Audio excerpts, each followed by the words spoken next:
musée. Le musée va justement être transféré en 1925 ici, dans ce palais.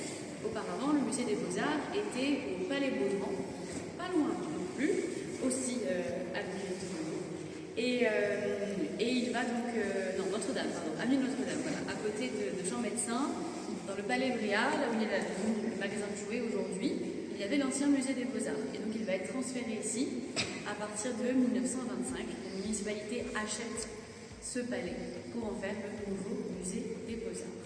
Donc une collection qui s'étend sur plus de 12 000 œuvres, qui a organisé à travers les décennies des expositions intéressantes, mais jamais sur Maurice Denis. Justement, on a attendu 100 ans après, 2025, pour pouvoir vous proposer cette redite de cette exposition magistrale.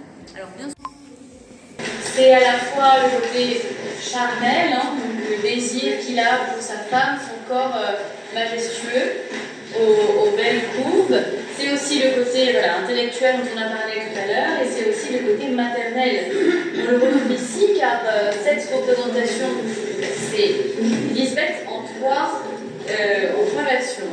Mais dans cette version-là, où elle est plutôt de dos, donc elle est habillée, on retrouve dans le fond cette robe bleue aux fleurs roses qui est juste derrière dans le bain du soir.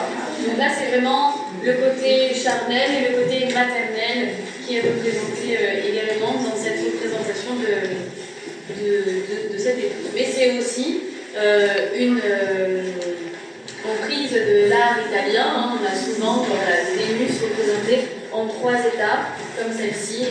Tout ça, lui vient aussi des tableaux italiens vus au Louvre, mais vus aussi pendant ces vues.